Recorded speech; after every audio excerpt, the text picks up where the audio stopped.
સંસારમાં લગ્ન જીવનનો ક્યાંયથી નિર્માણ થયું હોય, કાયદાસર લગ્ન કોઈ ના થયા હોય તો શિવ અને સતીના થયા, જેને દાંપત્ય જીવન કહેવામાં આવે, દંપતી કહેવામાં આવે.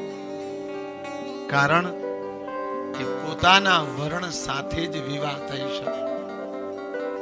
બીજા કુળની યુવતી સાથે વિવાહ કરવાથી તમારી પ્રજા વર્ણશંકર આવે, ભેળસેળ વાળી પ્રજા આવે.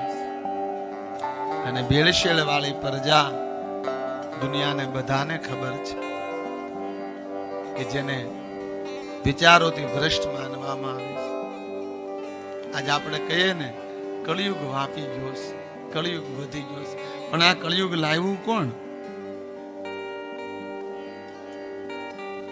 ये कलिकाल आया कहां से?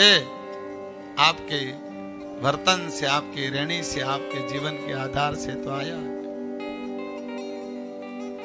પોતાની કોમની સ્ત્રી સિવાય બીજી સ્ત્રી આરે વિવાહ કરવો ને એને વેદ નિષેધતા માનવામાં આવે. વર્ણ ભેદ ન થાય, હરેક વર્ણ પવિત્ર રહે એટલા માટે વર્ણ વ્યવહાર બ્રહ્માએ સ્થાપિત કર્યો.